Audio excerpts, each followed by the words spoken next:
Well, howdy, howdy, howdy. Nearly senior citizen here. Greetings, boys, girls, and all of our non-binary friends to a bedingless morning as my external speaker is charging.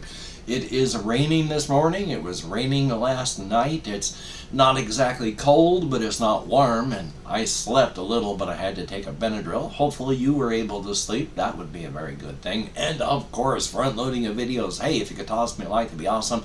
If you could subscribe to the channel, that'd be very cool. If you could leave me a comment, that would be double plus good. And even though I can't put my list of Patreon patrons up here on the screen in front of me, I can thank each day 4 people off of my Patreon list. Thank you. I'm not English. Thank you so much, each and every one of you. You help to keep me and my aging pet alive. Thank you so very much. If you would like to help keep me and my aging pet metabolizing, there are links to the PayPal, to the Patreon in the video description, along with a PayPal for possible donations, and an Amazon wishlist link that I have had so much happening that I have not updated it yet. Executive function is difficult for me in the first place, and there's just been so much happening. But front-loading a video is over. Yay! So first thing I'm going to talk about is my leg. And yesterday, oh boy, general swelling. Not localized swelling, but general swelling. My leg was huge yesterday, and my foot is swelling.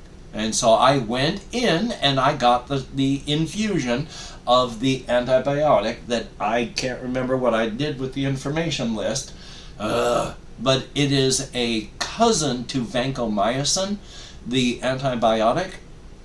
And so I got that, my second and final dose. So thumbs up, but at the same time, my leg is more general swelling. Not any localized swelling, just my foot and my leg are swollen without it being extra swollen around the spot. But it's also redder than it was, though it is not as tender and I can't feel any warmth. I don't think this is gonna knock it out, but here's hoping. I'm going to give it, I got to give it a couple days, because as I found out last time, it took a good 2-3 days before the momentum of the cellulitis to go whoosh and then start pulling back. So I got to give it time, but it doesn't have a half-life of more than a week. So this upcoming weekend, I might be back in the ER if it's not cleared up. And yeah, it's draining. It is draining. Oy vey. So yesterday, I started off to walk up to the hospital. Now, you get to the hospital on the same route to get to Walmart. Or at least I do.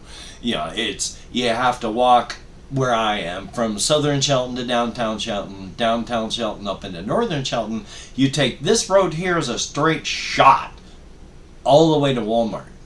About halfway through there, you take a turn off this direction and it goes off down here. And then here's the hospital. So I had to walk down, across, up, here, and then over, and then to here. And then once I was done, because I was that far and I needed to get some stuff, I went from here, back up, then to Walmart, and then shot back. So it was about 6.5, 7 miles in total. I left around 1:30-ish, and I got back at around 5. I was exhausted again last night. So I didn't get anything done during the afternoon, of course, because once again, I left to go to the hospital, and I didn't get anything done when I got back because I was just exhausted. It is draining. My body is trying to fight this. It is a constant drain of energy. So here's hoping this does it, but we shall see. So as I check my list over here, yes, the whole hydration thing. Nexor was talking about how you can be fully hydrated, but your skin can be dry. That is me. Oh my God. I am so ashy, it is not even funny. When I take a shower and then I get out, I lotion up as much of myself as I can, and then during, oh, how about that? Oh, and now this is going at the same time. Yay! I try to keep various parts of me as lotioned up as well as I can. For my feet, I use lotion on my legs from my knees down to my toes without getting my toes, because I don't need to have athlete's foot fungus any more than I ever get it.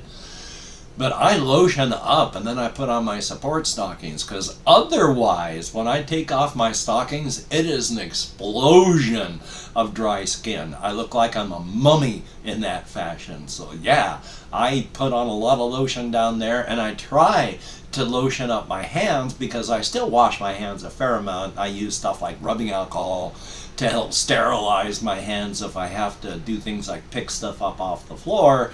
And my floor ain't exactly clean. It's not horrific. It's just I need to vacuum. Plus, I don't like the fact that, I go walking outside and it's an American household and this has been rubbed in since forever. I walk outside and then I walk inside. So the outside's all over the carpets too. I don't like to touch that with my fingers and then have to touch things like me and my food and then my things here. So if I have to touch the floor, even after I have vacuumed and gotten it super clean, I still put rubbing alcohol on my hands to get them not clean, but it's mostly an up here thing. So, but that's drying. So I use lotion on my hands a lot. But now that I have switched away from drinking sodas and more just water with flavoring in it, oh boy. The skin of my thumb, you can't see it here because of the distance, but it has split because it's so dry. I get splits of my skin all around my fingernails whenever I'm too dry. And yeah, nice split right there. Oh boy. It used to be while I was working in nursing homes and such, when I was an active alcoholic, I would get so dry, but the skin on the soles of my feet would split. It was like walking on razor blades. It hurt so much. Thumbs up for that. But now I just get splits around the edges of my fingernails, and oh my God, looking at my skin right now, yeah, I am covered in lizard scales. I am so dry, and I've lotioned up this morning. Oh man. It could be that I'm just noticing it now. But the rest of me is so ashy as well. I mean, it's just insane. I can take a shower, and in a half hour, I am shedding dried skin everywhere, even if I lotion up. So, yay. But, checking out the rest of my list here, the only real thing I've got now is a song that I'm going to talk about, and then I'm going to start talking about the cosmic horror things, checking my list. The song is something that I periodically forget the name of and then have to research it up, and it's super hard to find. It is by the artist Ray Stevens. Now, Ray Stevens was very active during the 70s and 80s, and I think up to the 90s, maybe. I've dropped out of popular culture myself, but I never heard of him on the radio and such after that. He was a novelty singer. He did goofy, silly, funny songs that were good, but goofy. One of the songs off of a 1980s album, the Shriners Convention, is dark. I mean, it is dark. It is incredibly dark. And I'm going to have to put trigger warnings for like self-harm and all that. But I'm going to be using better terms. I use the term crash to desktop for like self-harm. And it is a song about crashing to desktop. It's more than that. It is a song about a guy who wants to get revenge on a woman that has hurt him. And so he is going to crash to desktop to hurt her. And the chorus of this song is, it's like the paramedics will say, well, we tried to save him, but we couldn't. And I'll say, ah ha ha ha. Who's laughing now? I got the last laugh on you. And I'll say, ah ha ha ha. You'll be so sorry you treat me the way that you do. No, you're not going to be laughing. You don't laugh after you crash to desktop. But it is all about this guy. Yeah, his plans to crash to desktop so that he can laugh at his ex and the pain she'll feel because look what she made him do. And oh my God, it is a dark song because of that. I don't know what on earth he was thinking. I tried hard just to find the song's lyrics online. And there is no place except for one I found that has a list of lyrics. Even if I typed out like a full chorus line, it would say, oh no, we don't have this. It's not put online that way. There's only one recording that somebody found on YouTube of it where somebody actually had to play it off of their 45 single. And then it's the playing through the speakers of that. It is incredibly dark. Hokey smokes. And I just wanted to mention that. Because now I'm going to be talking about the creative stuff and the whole cosmic horror thing. Now again, I've mentioned that there is the cosmic horror hokey. And then there is drain, where we go, our minds travel quantumly when we sleep, which is through the powers and abilities of this greater being, Drain. Now, when we enter Drain, yes, we are both in a being and a location. They are the Draylands. The individuals that live there are the Draylanders. They are the ones that love it when we go dreaming because they get to do fun things. They get to partake in actually exciting, fun stuff. They love that. And it's awesome. Now, Hokey discovers Drain when well, I keep saying he because I'm an English speaker, when they, and plus I have decades of habit, so it's still a big thing that I find, but they are just out traveling out near the cold and dark, and they discover Drain just as an object, and of course was curious, and so ripped and tore at it to get into it to find out what it was, because the cosmic horrors didn't care. There's them, and then there's the Gokura, and they don't care about the Gokura, which is just us. But in the God in the Cold and Dark, Drain does care. But when Hokey started to tear into Drain, Drain screamed in pain, in outrage, and in fear. And this burst back at Hokey, shocked Hokey to their very core. As a cosmic horror, as a child of dread Amaterasu, there's basically nothing that can really stand up to you. Now, that's not really true, and I will talk about that again in just a moment. But this shocked Hokey that there was others out there of equal power that were beings, expanded their horizons. One of the things that happens with the cosmic horrors is they have a defining moment that brings them into physical, emotional, and mental maturity. This realization that they are not alone in the universes this way was a shock and a big defining moment. Now, they pulled back and away from Drain upon there, but we're so curious and so wondering about this and so sorry for what they had done. They refused to leave and were just being contrite. And Drain, without forgiving, without forgetting, and seeing the contrition, slowly they began to work out a relationship.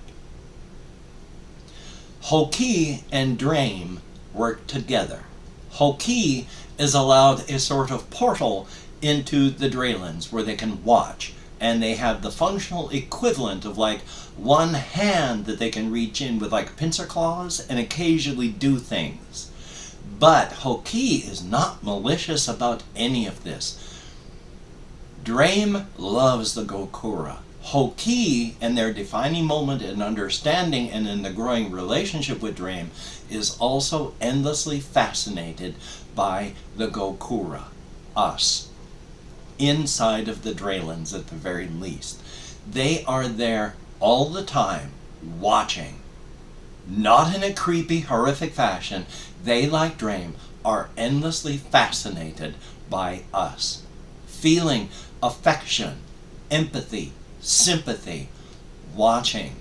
Not because it's like, oh, what horrible things can we do, but, oh, just look at them. Just look at them. Because Drame effectively treats all of the Gokura in the Ungaden, the cold and dark, as like a gigantic colony of pet rats. We're good, fun, kind, neat things, not that smart, but well worth cultivating. And the affection that we give back without even knowing who our benefactors are is all the reward that Drame and now Hoki need. And so Hoki and Drame are just constantly watching, observing, and feeling just affection and empathy. One of the very few cosmic horrors that has no negative real effects on the multiverse. Now, let's see if I can remember what I was going to talk about before. When I'd mentioned a thing. I'm very, very sorry. I so love having ADHD. Oh boy. But yes, the cosmic horrors, they go traveling, they go wandering, they do various things. They don't really have any sort of negative things on things. I mean, they don't hate the multiverse. They don't want to see it destroyed. It is their home. They love the multiverse and the universes within. They just have their own desires and wants. Now, when I tell the stories about the cosmic horrors in this fashion, I am doing a humanizing form of storytelling on them, where I tell the story in human fashion. It does not happen in this way at all. It is metaphor, it is figure of speech. It is like a half of an atom away from being just outright lies. Because what happens with them on their level of existence, we can't really understand. But being natural storytellers, telling the stories in the way that I am, is so much closer to what actually happened than a dry recitation of facts or attempting to explain it in a scientific manner. Putting it in these terms as if they were beings like us tells the story much more accurately and true, even though it is that close to being just an outright lie. So when I talk about like Gotzi Ray, where his defining moment was when he was young, but later on went and just proved they hadn't learned the lesson. It was overconfidence. And as an adult, they were overconfident and almost died. And when they came back, finally, after a very long time when everyone thought they were dead, Amaterasu, in these humanizing stories, checking my time, would be still a tall, imposing figure, because in these stories, Amaterasu is about 6.5, 7 feet tall, thin, very, very white skin, black hair, black eyes, black fingernails, just walks around in a simple white shift type dress thing. But when in this tale, coming up to see Gotzi Ray, after they've showed back up after all this time when everyone thought they were dead, they are slightly stooped. Amaterasu has lines on her face. There are lines on her hands. Her hair is shot with gray. And she just tells Gotzi Ray, "We thought you were dead for so long. You did not learn your lesson. I can't survive another one of these. So please, stranger, leave me to continue grieving the death of my child." And then she turns her back on Gotzi Ray and leaves. Because she can't survive it if he screws up again like this. And so of all of the cosmic horrors, he's the one that gets rejected and turned away by dread Amaterasu. And of course, I've opened up 24 hours for the comments on my community tab. Going to go through and thank how many people have left me comments in the past 24 hours. It's never many, but anything more than 0 is awesome. And even though I'm going to count, in American Sign Language on that hand, I'm not really counting my brain. I have one. It just doesn't seem like it sometimes.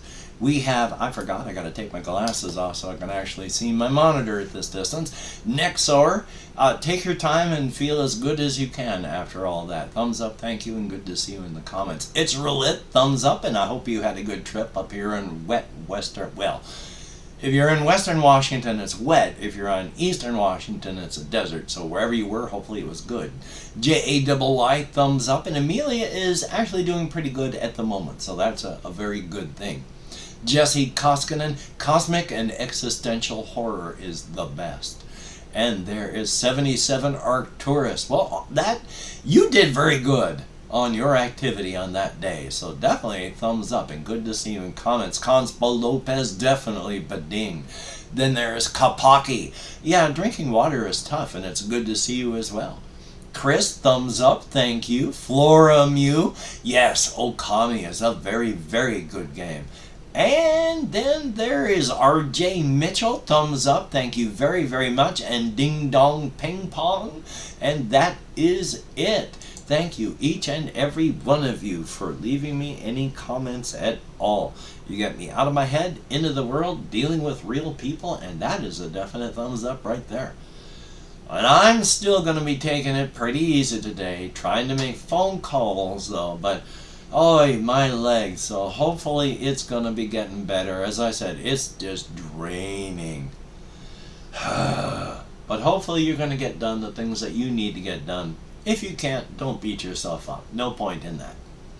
So, until we meet again, you take care. Have a great day today. I will see you on the flip side. And that is a very good thing. And of course, I should trim these parts off, shouldn't I? I should.